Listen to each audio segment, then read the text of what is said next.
canal Erie foi a primeira via navegável de importância nos Estados Unidos.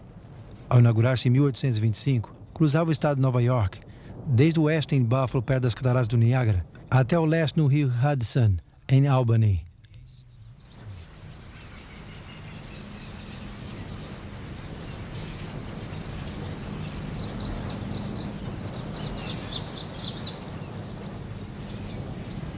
A 1 hora em carro, ao leste de Rochester, se encontra a pequena vila de Port Gibson.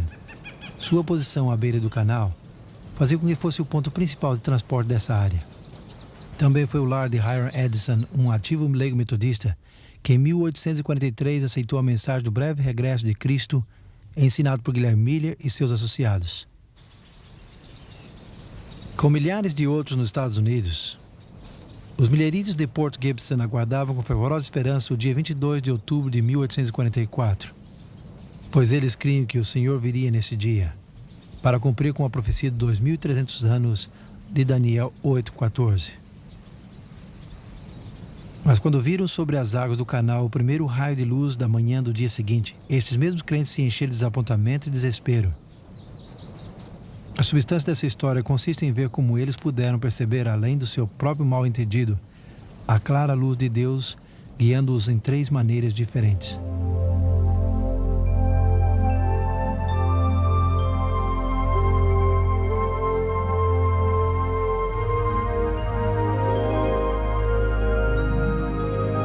Foram muitos os crentes adventistas que se reuniram na fazenda de Hiram Edson no dia 22 de outubro de 1844. Uma investigação estabeleceu que esta foi sua casa, apesar que quartos foram adicionados em ambos os lados desde que Edson morou aqui. Naquela fria manhã de outubro, o desapontamento de Edson e seus amigos chegou a ser real. Isto sai da sua boca com muita facilidade, amigo. Desculpe-me? Acho que o senhor não tem a menor ideia de quão devastados estamos. O que quer dizer? Quero dizer que experimentamos o pior tipo de dúvida. Alguns de nós com mais aflição que outros. Nos perguntamos se as profecias de Daniel estavam erradas. Nos perguntamos se talvez a Bíblia era um conto de fadas. E alguns até nos perguntamos se ainda existia um Deus nos céus. Fomos ao meu celeiro ali atrás e oramos. E depois de reexaminar nossa fé, decidimos que teria de haver uma resposta ao nosso dilema. Que encontraram? Bem, depois do desjejum, eu sugeri ao jovem Owen Cruiser para que fôssemos visitar alguns dos nossos vizinhos desta área para ver se podíamos animá-los um pouco. Não estou certo se foi por medo dos nossos vizinhos zombeteiros, mas de qualquer modo saímos pelo milharal. Todo esse milho. Tínhamos tanta certeza da segunda vinda de Cristo que deixei a colheita inteira no campo. Tome uma espiga do melhor de Nova York. Obrigado. De nada. Sabe, ao caminhar juntos naquela manhã, eu fui revendo em minha mente os acontecimentos das 24 horas anteriores. De repente parei e olhei para cima, e pareceu que o céu se abria, e o santuário lampejou na minha mente. Sabe, nós os mileritas estivemos pregando o texto até 2.300 tardes e manhãs e o santuário será purificado. E pensamos que esse santuário era a terra. Bem, mais tarde reconhecemos que a Bíblia ensina que também há um santuário no céu. Cristo passou do lugar santo ao lugar santíssimo, como primeiro sacerdote no dia da expiação. No dia 22 de outubro de 1844, o Senhor tinha que realizar um trabalho no céu antes de regressar a este mundo. Esse foi o erro do irmão Miller. O Senhor foi muito bom conosco. Ele ouviu nossas orações. Bem, até logo, amigo. Até logo.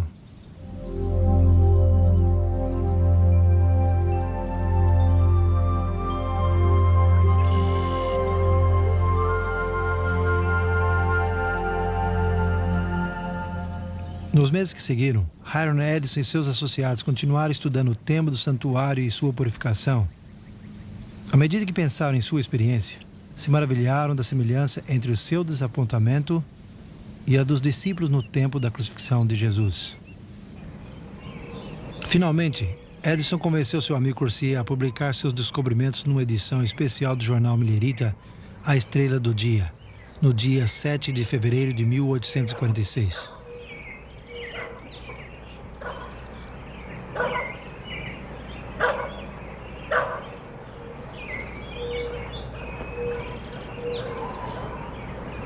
Mas enquanto isso, uma segunda revelação importante estava ocorrendo aqui em Washington, New Hampshire. 2 anos antes, em 1844, uma senhora batista do sétimo dia tinha partilhado com um grupo de crentes mileritas sua convicção de que o sétimo dia da semana deveria ser observado como dia de descanso.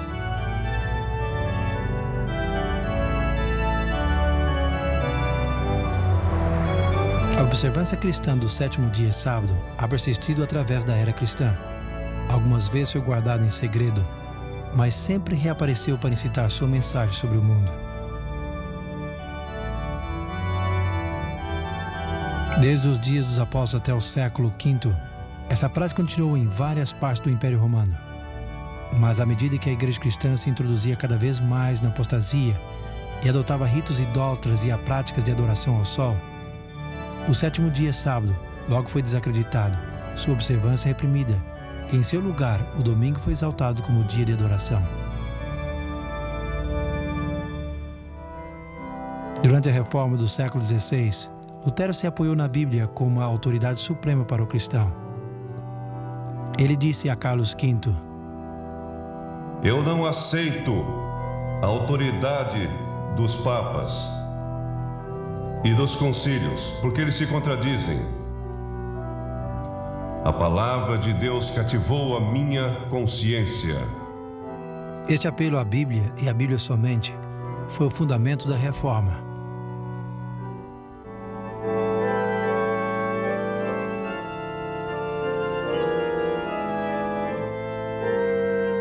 Enquanto a reforma continuava, logo surgiu um diálogo na igreja sobre a contenda do domingo e do sábado.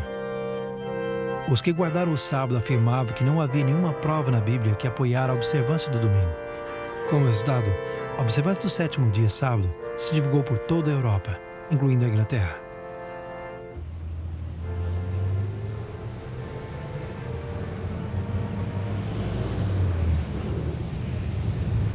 Ali, as discussões sobre o sábado chegaram a ser a razão de controvérsia entre os puritanos, através do século XVII.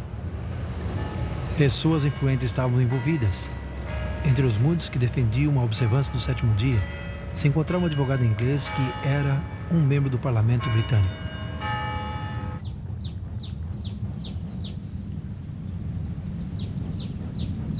Nos meados de 1660, haviam muitas congregações na Inglaterra guardando o sábado.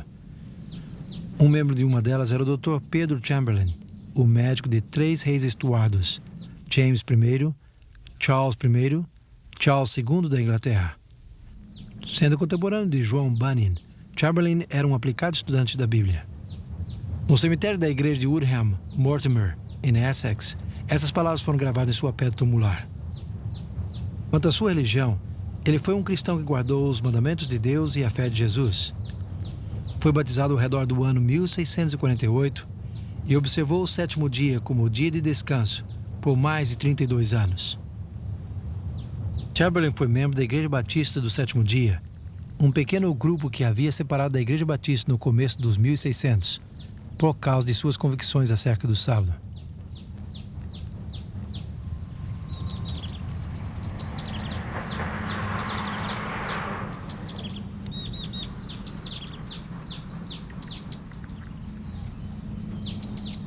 Em 1664, Stephen Mumford, um batista do sétimo dia da Inglaterra, emigrou para o Novo Mundo. Em 1671, ele organizou a primeira igreja batista do sétimo dia na América, em Newport, Rhode Island. Durante os próximos 170 anos, sua influência se estendeu por toda a América. Em 1843, haviam 5.500 batistas do sétimo dia. Neste ano, a Associação Geral Batista votou uma resolução muito importante. Que o primeiro dia do próximo mês de novembro seja observado por nossas igrejas como um dia de jejum e oração, para que Deus Todo-Poderoso intervenha e reivindique seu santo sábado. Pouco eles anteciparam a maneira ou a magnitude da resposta a essa oração. Alguns meses depois desse dia de oração, a senhora Rachel Oakes, uma viúva batista do sétimo dia, decidiu mudar-se ao pequeno povoado de Washington, New Hampshire. Delight, a sua filha de 18 anos, tinha aceitado a posição de professora ali naquele local. Hoje, ao entrar em Washington, pode ver-se o sinal que se diz que este é o lugar natal da Igreja Adventista do Sétimo Dia. O que aconteceu aqui para obter tal título?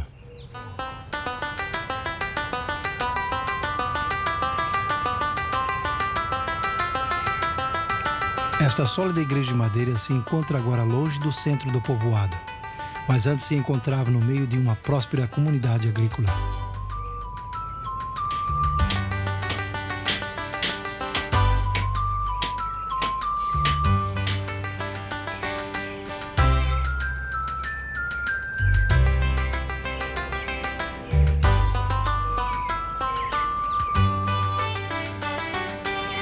Em 1844, Frederick Wheeler era o pastor metodista desta igreja. 2 anos antes, depois de ler os livros de Guilherme Miller, Wheeler começou a ensinar sobre o breve regresso de Jesus. A maioria desta congregação também aceitou os ensinos de Miller.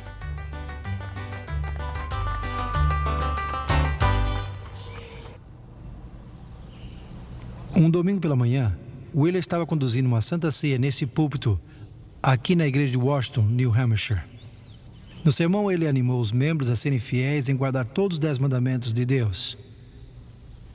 A senhora Oakes, a batista do sétimo dia, que estava assistindo à reunião, apenas pôde conter-se. Pouco depois, quando o pastor a visitou, ela aproveitou a oportunidade.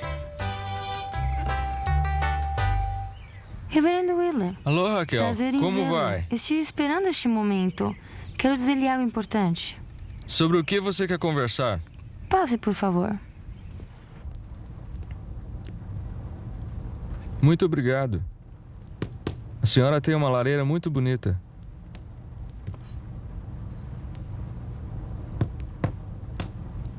No culto do domingo, reverendo, o Senhor diz que todo aquele que reconhece a Cristo deve obedecer todos os mandamentos de Deus. Eu creio seguramente nisso, irmã. Bem, tenho que ser franca. Tenho que dizer-lhe que neste momento quase me levantei para dizer uma coisa. Eu percebi. O que queria dizer?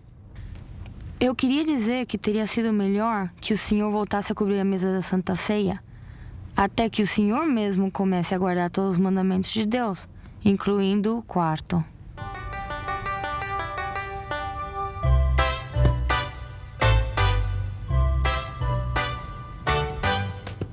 E assim, Frederick Wheeler conheceu a verdade do sábado.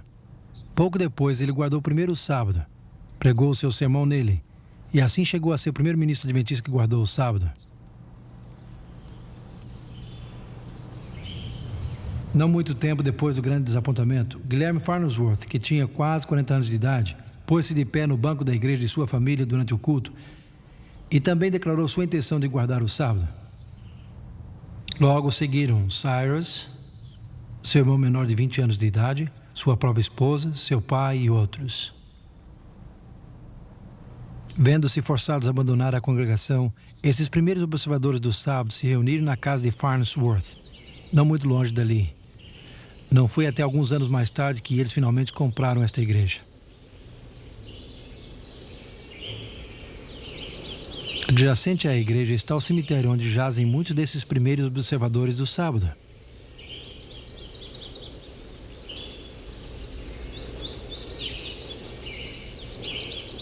Esta lápide revela que Cyrus Farnsworth mais tarde se casou com Rachel Delight Oakes, a professora da escola e filha da senhora Rachel Oakes.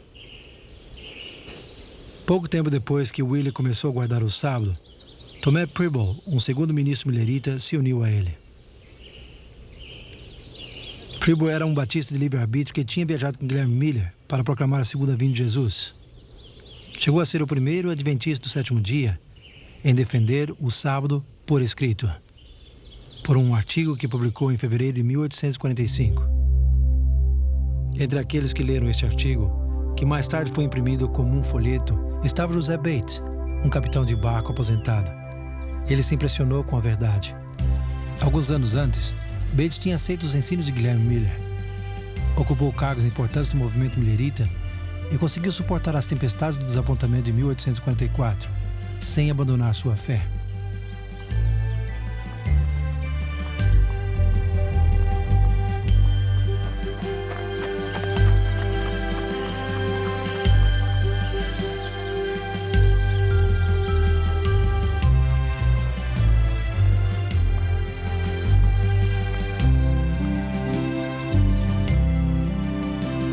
Ao ouvir sobre o grupo que guardava o sábado em Washington, viajou para lá.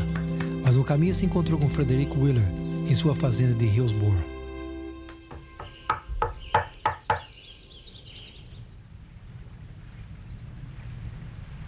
Passaram a noite inteira estudando a Bíblia.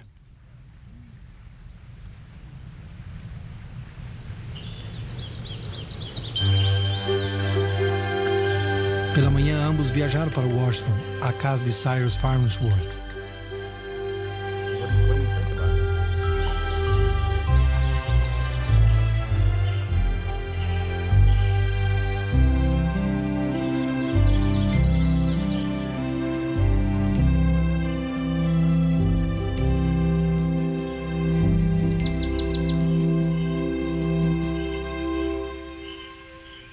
Aqui na casa dos Farnsworth em 1845, depois de um estudo adicional com Farnsworth e Wheeler, Bates fez sua decisão com respeito ao sábado.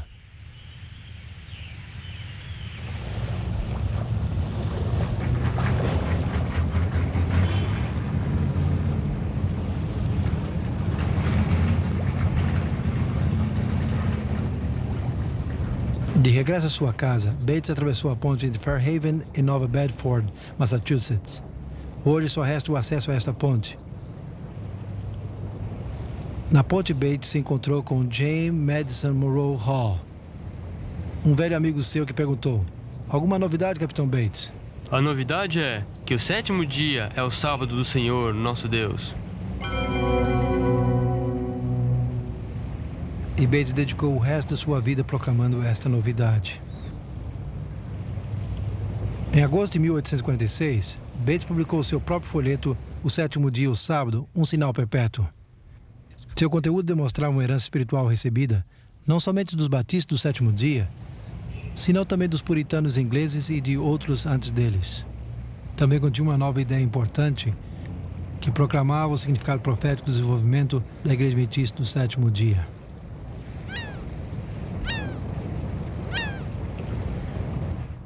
Depois de começar a guardar o sábado, Bates notou algo que os millerites não tinham reparado.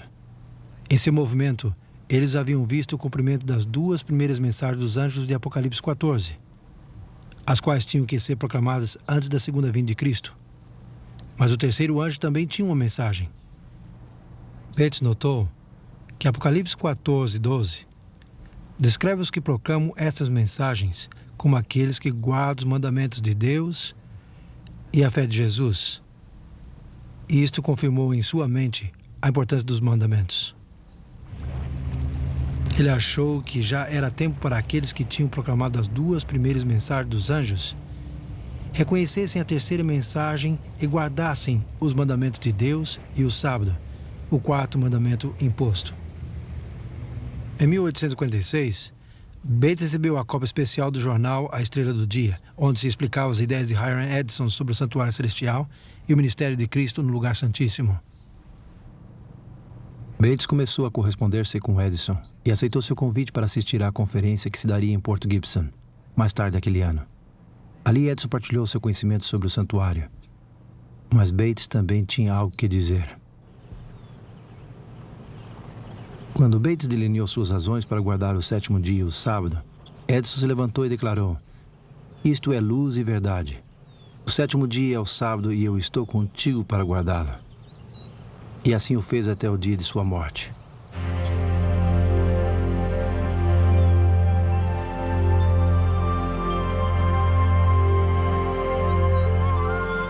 Mas no diálogo com os líderes de Port Gibson, Bates também começou a ver uma relação entre o sábado e o ministério de Cristo no lugar santíssimo do Santuário Celestial.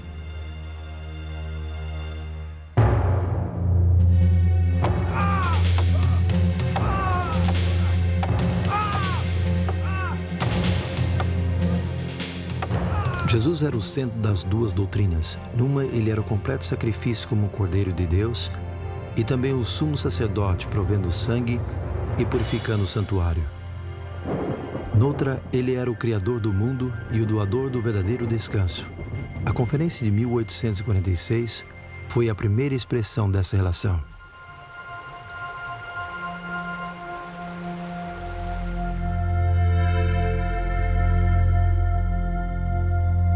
Nessa conferência, Bates prestou muita atenção às ideias de Edison sobre o santuário celestial. Ele sabia que a Bíblia explicava que a Arca da Aliança se encontrava no segundo compartimento do santuário e que os 10 mandamentos estavam dentro dela. Logo, com muito interesse, ele leu Apocalipse 11:18, onde fala dos dias finais da história do mundo, quando as nações se enfureceriam e chegaria o momento do último juízo do mundo. Mas então, o seguinte versículo, ele leu que nesse mesmo tempo, o templo de Deus, ou santuário, se abriu, e foi vista a Arca da Aliança no seu santuário. Logo, Bates pensou que se o foco de atenção era o ministério de Jesus no lugar santíssimo, então a arca, a lei e o sétimo dia, o sábado, que essa lei sinalizava, também assumiu nova importância. Portanto, o cumprimento da profecia de 2.300 anos em 1844 atraiu a atenção ao santuário celestial de uma maneira jamais vista. Como resultado, surgiram 2 ênfases especiais sobre Jesus. Primeira, ele estava agora encarregado de sua obra final, como sumo sacerdote no santíssimo ministério desse santuário. Segunda, ele é o Senhor do sábado e nos ordena guardá-lo como ele mesmo observou, sendo nosso divino exemplo. Mas haveria um terceiro sinal notável, associado com a grande programação final do Evangelho de Deus. Esse também teria que vir de Jesus, pois em Apocalipse 12:17 está identificado como testemunho de Jesus. Mas o que significa isso?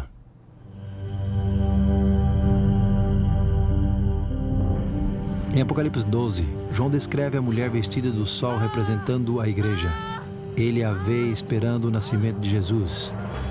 Depois sendo perseguida e fugindo ao deserto, onde Deus a protege por um período de 1260 anos. Então o versículo 17 diz: Irou-se o dragão contra a mulher e foi pelejar com os restantes de sua descendência, os que guardam os mandamentos de Deus e sustentam o testemunho de Jesus.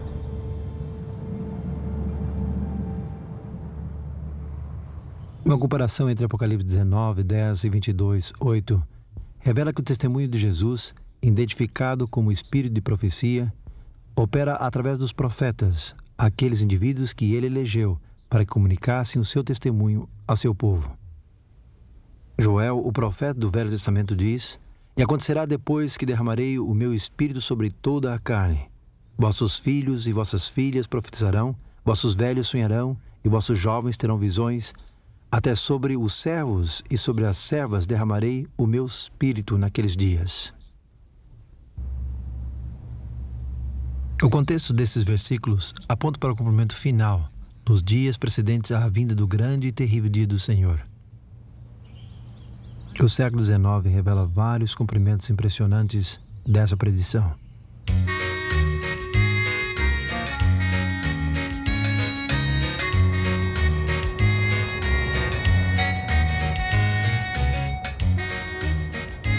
No fim de 1830, um jovem americano de cor, que se havia convertido aos 17 anos de idade, mudou-se para Boston, Massachusetts, para preparar-se para o ministério do Evangelho. Seu nome era Guilherme Foy. Em 1842, Foy recebeu 2 visões impressionantes. Mais tarde, ele publicou essa descrição num folheto intitulado A Experiência Cristã de Guilherme Foy, junto às 2 visões que ele recebeu nos meses de janeiro e fevereiro de 1842.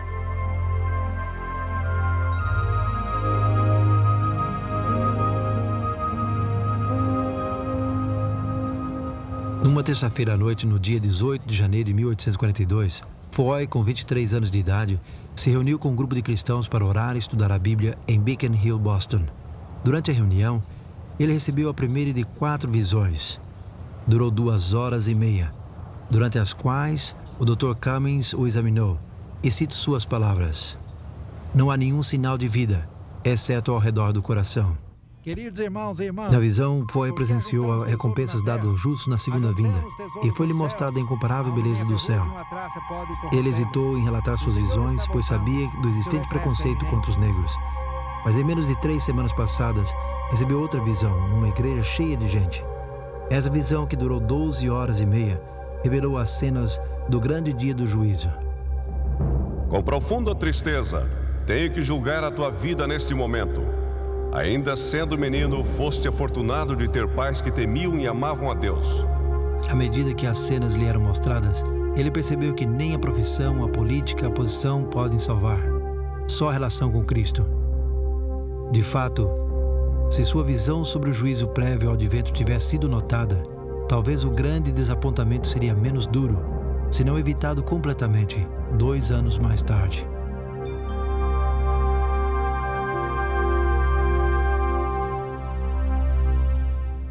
Foy foi ordenado a relatar aos outros o que ele havia visto, e durante os meses que seguiram, ele pregou extensamente, criando sensação onde quer que fosse. Vastas multidões o ouviram contar o que havia visto da pátria celestial e da necessidade de preparar-se. Se crê que ele recebeu 2 visões mais, incluindo uma que revela 3 passos para a cidade santa. Foy não a entendeu. Nação se levantará contra nação, e reino contra reino. E haverá fome, pestes. Guilherme Foy não recebeu nenhuma outra visão depois do desapontamento. No entanto, manteve sua esperança na segunda vinda de Cristo. Ele seguiu sendo um pastor muito estimado nas pequenas comunidades rurais, até estabelecer-se finalmente em Sullivan do Leste, em Maine. O evangelho do reino será pregado por todo o mundo. Ali faleceu em novembro de 1893 e foi sepultado aqui, no cemitério de Birch Tree.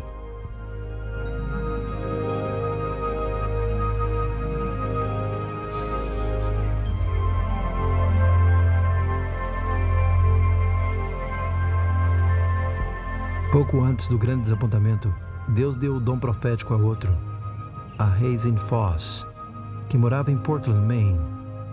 Ele tinha 25 anos de idade, uma boa educação, era um bom orador e cria no breve retorno de Jesus. Em sua primeira visão, ele viu a viagem do povo do advento rumo à Cidade Santa. Esta visão colaborou com as visões de Foy e incluiu uma noção dos 3 passos que o povo de Deus tomou para chegar à Cidade Santa.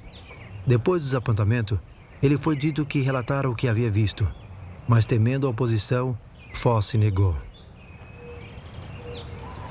Numa segunda visão, novamente lhe foi pedido que partilhasse o que havia visto, mas assim mesmo ele se negou.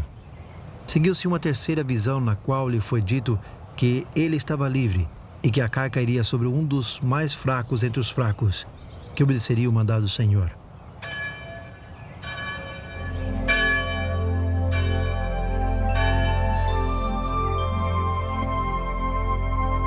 Algumas semanas mais tarde, Foss estava de pé do lado de fora de uma pequena capela para ouvir uma história milagrosa. Pediram-lhe que entrasse à reunião, mas ele rejeitou. O maná, as amêndoas, os figos, as romãs e as uvas e o outro fruto. Pedi a Jesus que me deixasse comer dele e ele disse: agora não. Os que comem deste fruto não regressam ao mundo. Tu deves regressar e contar a outros o que Deus te revelou. Então o anjo me trouxe rapidamente de volta.